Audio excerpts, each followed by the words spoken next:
Maayong adlaw kaninyong tanan ano sa bitag kini ang inyong ngatuang nga programa sa TV Apulia Punto Argumento gipanguluhan ug gipangunahan sa Lay Catholic Apology International sa kumakoban ng LCA. Gusto lang mga Katoliko nagatabang nagasubaybay ng programa kini ninyong ubos nga alagad ug suspagtong Katoliko Sir RJ. Ano uban ko ninyo sa kadali lang nga panahon aron na panagisgot sa mga butang nga may kalambigitan sa atong pagtuong nga Katolika.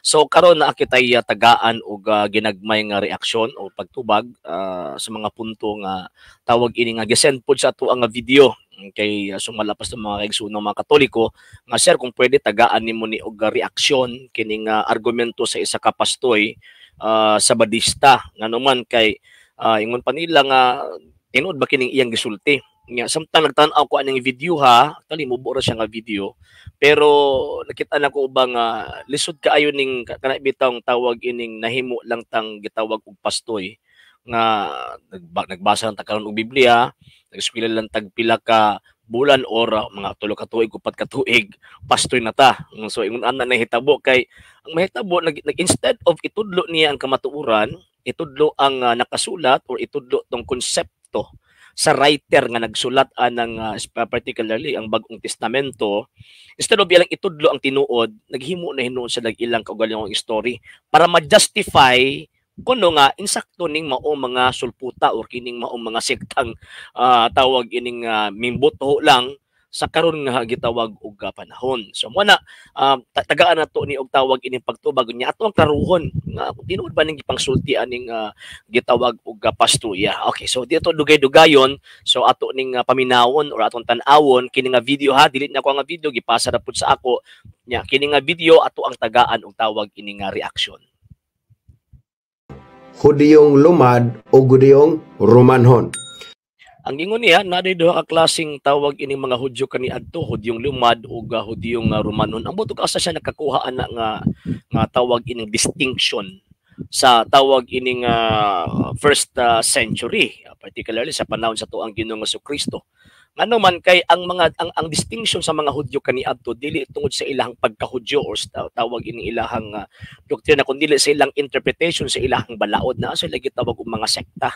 Kung baga, for example, Pariseo, Saduceo, kining tawag ini mga Nazaryo kana mo nang distinction sa ilaha pero kini yang gingon nga duha ka tawag anong kaklase dong mga Hudyo kaniadto ang butog asan niya ni gikuha. Asan niya gikuha ni actually pastoy sa Badista ni. So natingala ko asa ni nakuha niya nga tawag ining konsepto or kinsa ka nga mga Bible scholars ang naghatag og pagpasabot ani niya. Ano man kay daghan ko mga nabasa nga mga libro even kadtong mga libro mga protestante wa gyud ko nakit-an o wa gyud ko nabasa nga naay duha ka tawag ining kaklaseng mga Hudyo sa gitawag og first century na ay Hudyo nga Romanhon apoy mga tawag ining mga lumad magkatawag ko ba dili oy pag Hudyo ka jud nga pagkahuman naalang kay tawagan na magipagsukop mga sekta nila kaniadto nga naman tungod kay sa ilang gitawag og mga balaod faction man pud ang mga Hudyo in terms of interpretation sa ilang law. So kana mo ni dapat ato ang tawag ining bantayan si continue nato. Ang balaod sa dihong Romanhon mabasa nato na sa Juan 19:20 atong basahon. Ang mga Hudyo mitubag kaniya kami adunay balaod ug sumala nining maong balaod kini siya kinahanglan pagapatyon kay siya nagpakaanak sa Dios. Kini sila nga klase sa Hudyo mupatay og tao kung makasala. Ang ilang hari mao si Julius Caesar. Kaya actually kini kana na siya nga tawag ini nga punto. So ang mga Hudyong Romanhon lagi daw mupatay lagi daw. Gikot niya ng St. John chapter 19 verse 7. Gikot niya ng St. John chapter 19 verse 7. Sumala pa din nga tawag ining kuan lagi daw patay daw ning mga klase nga mga Hudyo nga mga Romano. Nadi balaod nga tawag ining pagpatay. So therefore dili na katong Hudyo nga lumad. Ang butog asa niya gikuha ni si Jesus. I suggest siguro na possible. Nga naman, tungod kay dili man kana ang maong interpretation tama sa St. John chapter 19. Nga naman, kay kanang mga Hudyo nga tawag ining mitrayal ana ka sa ato ang Ginoong Jesucristo, kanang mipasag ka og kaso sa ato ang Ginoong Jesucristo. Kanang mga Hudyo ha, is mga kuan gyud tinuod gyud nga mga Hudyo kumbaga. Naana sila balaod, wala pa nahitabo nga nag-exist ang Roman Empire naa na sila'y balaod nga si bisan kinsa magpasipala sa ngalan sa Dios patyon kadyod. So kanang giingon din sa St. John chapter 19 verse 7, ang mga Hudyo mitubag aduna kami balaod nga nagsugo nga angay siyang patyon kay siya nagpakaanak sa Dios. Kining giingon din nga aduna kami balaod refer na sa relihiyong Judaismo. Wala pa nahitabo nga napundar or wala pa ni flourish ang tawag ini nga Roman Empire mga around 27 BC kung wala ko masayop. Kanang balaura gi-practice o gi-exercise na kana sa mga Hudyo before pa ni nahimong conqueror ang tawag ining Roman Empire. Oh, so naana ng balaura o pray ba nato nga naana ng balaura. Leviticus chapter 24 verse 15 to 16. Yeah. Ato ang tawag ini nga basahon. Chapter 24 verse 15 to 16. Ato ang tawag ining basahon. Ato ko ang tanawon niya kung tipara kay ato ang duha ka mata kay di na kay tatawag ini nga makaklaro. Okay. So, ato ang tawag ini nga basahon. 24:13-14 sa 16. Unya miingon ang Ginoo kang Moises, dad-a sa gawa sa kampo ang taong nagpasipala sa Dios. Og ipatapion sa iyang ulo ang mga kamot sa tanang nakadungog kaniya nga nagpasipala ug unya ipabato siya sa tibuok Israel. Og ingna ang mga Israelita nga ang magpasipala sa iyang Dios silutan gayod. Ang magpasipala sa ngalan sa Ginoo patyon gayod, ipabato siya sa tibuok ng Israel. Kadtong magpasipala sa ngalan sa Ginoo dumuduong siya kun lumad kinahanglan patyon. So nganong nakaingon man ang tawag ini mga Hudyo aning panahon nga nami balaod nga patyon. Ang tawag ini nga kining giingon sa 7 nga angay patyon kining maong gitawag og Dios. Ngano man kay para nila si Kristo nagpasipala sa Dios tungod kini angkon siya nga siya anak sa Dios. Diba to gisagpa siyang Kaypas, di ba? Gisagpa siyang Kaypas kano man kini angkon siya nga siya anak sa Dios pasipala na alang sa ilahang gitawag og balaod. Nyo, so dili ni but pasabot nga kini mga Hudyong Romano ni dili. Ngano man kini nga panahon igo lang gi-colonize sa Roman Empire ang Israel. Kini nga panahon after natawag ini nga gi-conquer sa mga Romano sa 27 BC, gipangunahan na ni tawag ining ni Julio Cesar, gipangunahan na unya pagkahuman diya pa nahitabo nga gidumala ang tibuok tawag ini nga whole Mediterranean, kumbaga apil ng Middle East, yun, apil na sa tanan. So, buti pasabot, kini nga panahon ni dominar ang tawag ining Romanong imperyo, pero wa nagpasabot nga wala ni balaod or kultura ang mga Hudyo gibawalan sa mga Romano, dili ug di na tinuod. Ikaduha, ingon pa sa atong amigo, kay ato aning iatras kadali ibikin ning iya. Klase sa Hudyo, mupatay og tao kung makasala. Ang ilang hari mao si Julius Caesar. Ang ilang hari si Julius Caesar. Kinidong mga nag-ingon din sa 19:7, ang ilang hari si Julius Caesar. Bantay ha, ang ilang hari si Julius Caesar. Munang ilahadong basis. Mabasa ni mo na sa Juan 19:15. Apaan sila misinggit nga nag-ingon, pahawaa siya ilansang mo siya sa cross. Si Pilato mingon kanila, ilansang ko ba di ay sa cross ang inyong hari? Ang mga saserdote nga punuan mitubag nga nag-ingon, wala kami laing hari, gawas kang Caesar. So kana dong Caesar din ha, refer din na kang Julius Caesar. Wrong. Mali. Unsaon pagkailan na kang Julius Caesar nga hari? Kanang panahon na patay naman si Julius Caesar.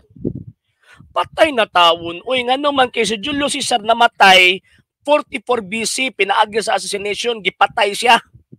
Gi-assassinate siya. Kana nga panahon nga si Kristo gipatay ana nga panahon ang Caesar ana ang emperador ana si Tiberio Caesar. Ay nalang kini mga tawhana. Oh, mo na pinakauna ha, dili si Julius Caesar. Pero ngano ni sultiam na ang mga Hudyo? Dili siya ang among hari kundi ang among hari ang emperador. Ngano man kay kana nga panahon colonized ang Israel sa Roman Empire. Kung dili ka mo ila si emperador nga imong hari, yun, silutan kas kamatayon sa Romanong imperyo. Ngano man obligado ang tanang ginsakpan sa Romanong emperador nga ang tanang ginsakpan niya, maromano man o dili, basta nagkikonquer ka nila, gikolonize ka, kinahanglan mo ila ka sa hari nga maong tawag ining emperador. Muna miingon din na nga wala may giilang hari, gawas kang Caesar. O kini nga panahon sa Tiberio Caesar kay ang wala ko masayop. Tiberius Caesar mga around the 16 na AD hangtod sa gitawag og 37 kung ko masayop AD. So kana nga panahon Tiberius Caesar ang hari, dili si Julius Caesar. Oh, nya ngano ni hari man ngano gisulti man sa mga Hudyo nga ang among hari ang emperador. Tungod sa hinungdan kada nga panahon ang nangulo as political king sa lugar nila kay gikolonize man again ang Israel ang emperador para mapailan og kaso si Kristo o para makonvict si Kristo sa kasong gitawag og rebellion mo nang ilang ipugos nga wala sila mag-ilang hari nang nagpailang hari nga si Kristo kay ang ilang giilang hari ang emperador. Kini nga mga Hudyo dinhi mga Hudyong Romano, tinuod gyud mga Hudyong Sabadista. Palpak. O sige, continue na to.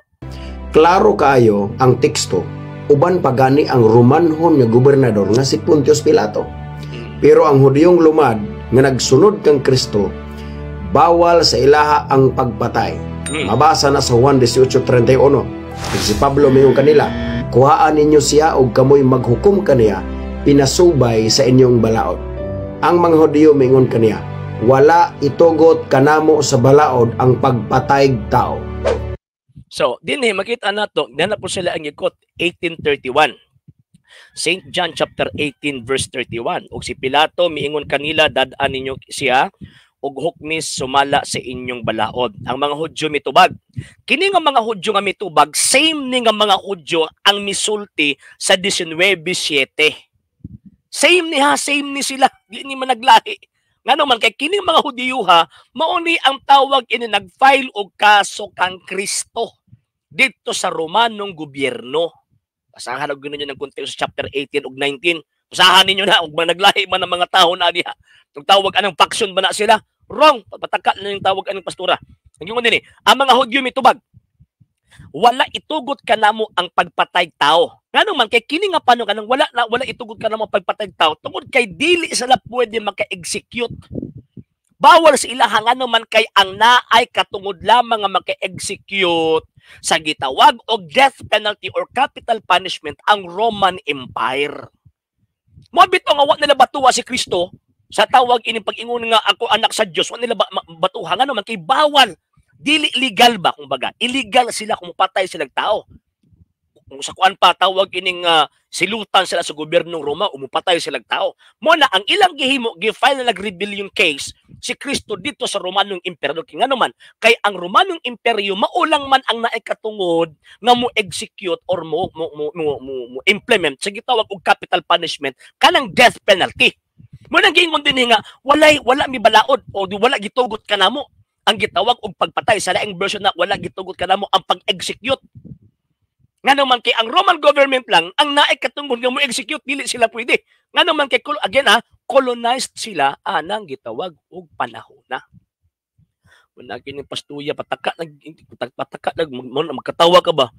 Ako yung gitan-aw, akong gi-double check ang iyang tawag ang mga text. Iyang gilahi ang chapter 18 o kin chapter 19.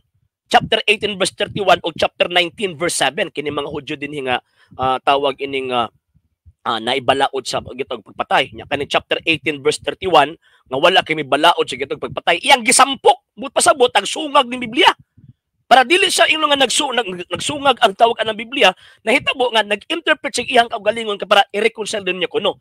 Kining naibalaod ka pagpatay mga Romanong mga Hudyo. Wala man na sa kasaysayan. Oh, nga naman kay say mga Hudyo ang ni-trial kang Kristo sa St. John chapter 18 verse 31 o chapter 19 verse 7. Pareho ra ng maong mga tawhana. Pero again ha nga no ni sultiman nga naamoy balaod sa gitawag og aduna kami balaod ingon ang mga Hudyo. Nga tawag ini nga gitawag og dapat patyon na ni. Nga naman tungod kay mo magisot sa Leviticus chapter 24, magpasipala ka sa Diyos. Sa dihang ni angkon si Kristo nga siya anak sa Diyos, para kanila pagpasipala to. So mao na nga ang nahinungdan nga nasa balaod na patyon pero dili sila makahimo nganuman kay wala sa ilaha ang gahom sa pag-execute sa capital punishment.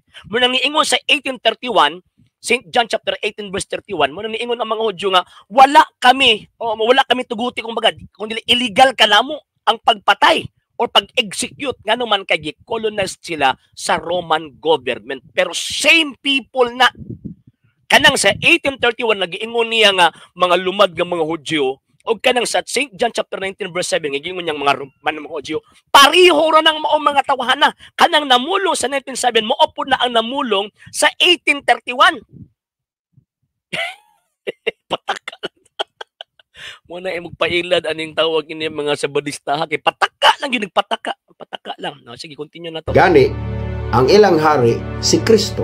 Mabasa nimo na sa Matthew 27:37. Ug sa ulo ibabaw kaniya ilang gibutang ang sumbong batok kaniya. Sinulat nga nag-ingon, mao kini si Jesus ang hari sa mga Hudyo. Pataka lang yun, pataka lang yun siya. Pataka lang yun, ang katudong kini daw sa San Juan 18:31, nag-ila doon ang Kristo nga hari sa mga Hudyo. Pataka lang. But mo.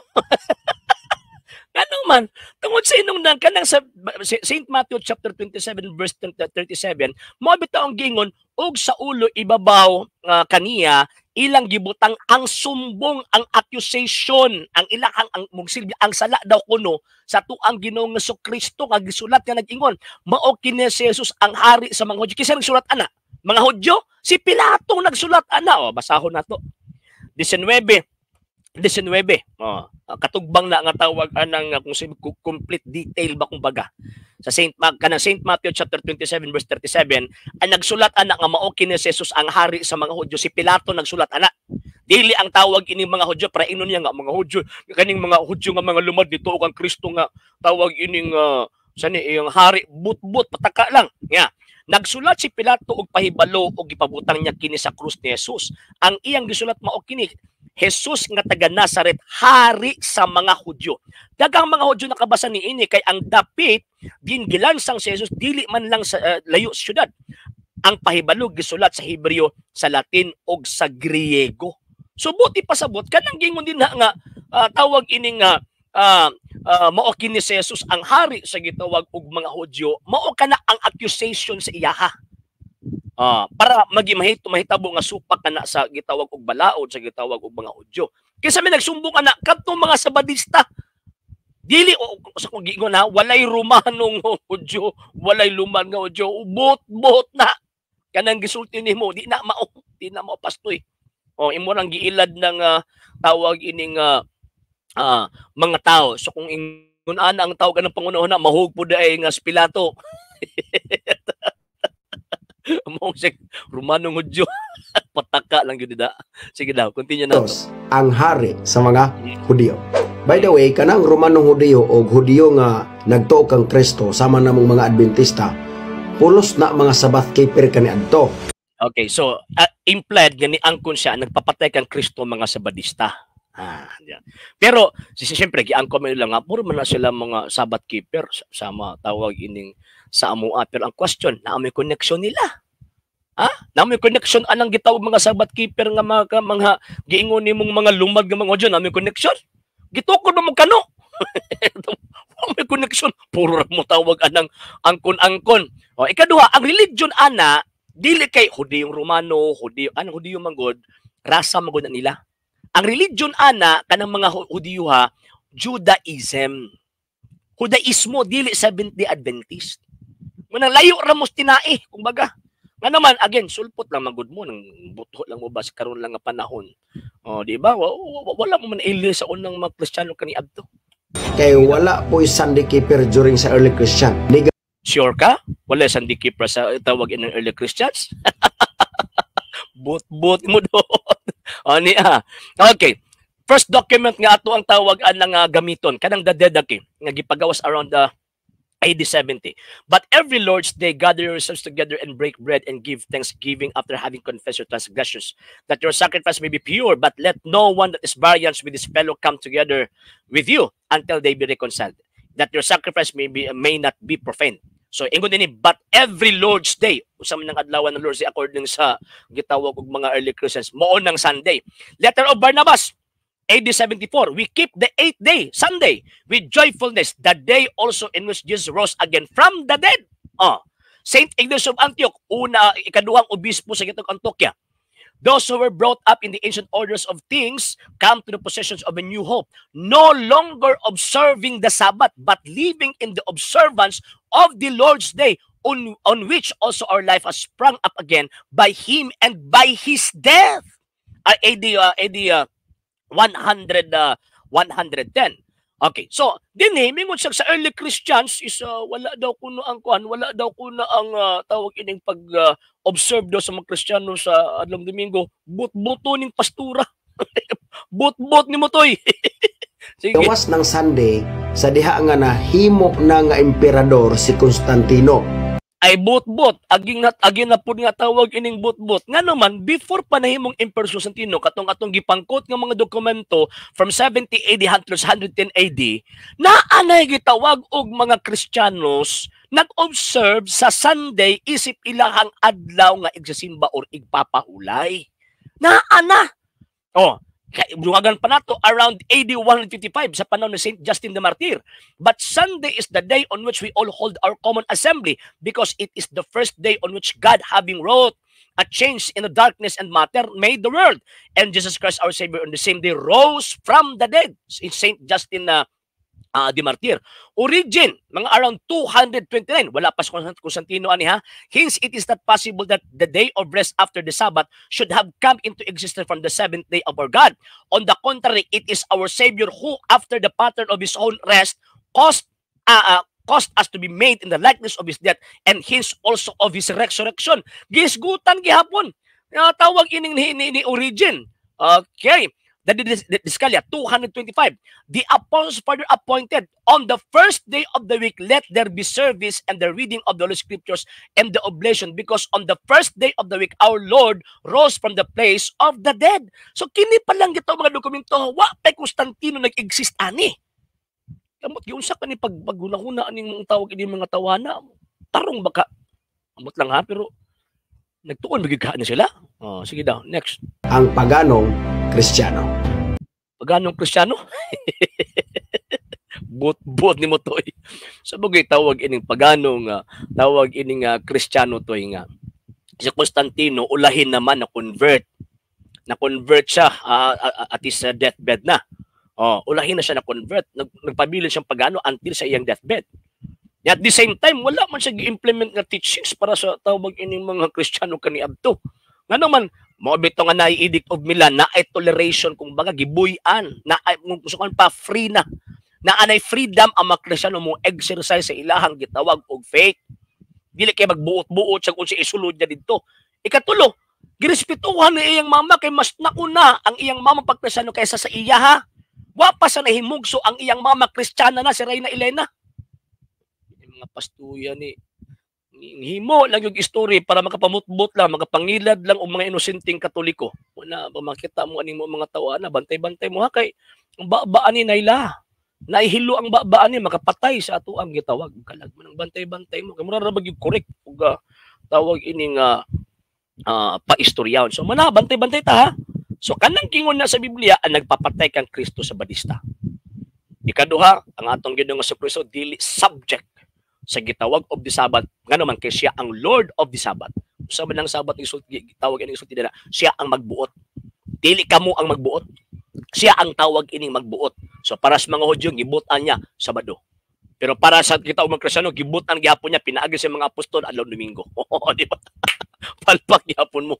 Okay? So, yon. So, wala pa nakapag-follow sa ito ang page. I-follow nyo itong mga page. RJ Roland Sandra Second TV, Apolia.argumento page, o Kuya Apologies TV page. O pwede sa mo mag-send din ha o Facebook stars. And also sa ito ang mga channels. Sa wala pa nakapag-subscribe, subscribe nyo yung itong mga channels. Dali Catholic, Apologies International Official, RJ Sandra Second TV, Kuya Apologies TV, Barrio Kawayan na Religious Forum. O pwede sa mag-send din ha o super sticker, super chats, and the super thanks. And ayun, sa mga Katolik kung gusto mo tabang sa programa, pwede po niyong ipadala yung tabang. Support type na sa mga account numbers, manakad din sa mga screens, kaya nagadagan ng information o pwede sa mga mag-message sa itong page kung bayarimitan sa inyong pagpadala. Daghan kaayong salamat. Careful ta mga igsuon ha. Kining dagwaya, careful ta. Nga naman kimura, nagtinuod sila tawag inyong mga istorya. Actually, nakita na ko niyang video na mga nakita, pero di na ako ginapanumbalik, kaya magkatawa lagi ka. nya lisod kay mo patol ba, pero namo ginihangyo sa kuha sir kung pwede ba tagaan nimo ning reaction mo lang, itagaan ako, gipaboran ako. Ngano man tungod sa hinungdan nga, syempre gusto pod nga tawag ining nga matagaan ang igong pagtin-aw kining iyang mga butbot, kining mga butbot ani pastuya nga tawag ini gipresenta sa social media. Okay, so yun. Dili lang ko nakatakutop. And sa ngalan sa Bug Press TV Apolia.argumento gipanguluhan ng gipangunahan sa Lay Catholic Apology International sa mga kaubanan sa Elisista ng mga Katoliko nagataban, nagasuporta o nagasubaybay ni nimong programa kini yung ubos nga lagad ug susupagtong Katoliko sa Ardioceno temparing manimil kanyog maingon Ecclesiam Servire et Fidem Catholicam Defendere. Ave Maria, Viva Cristo Rey.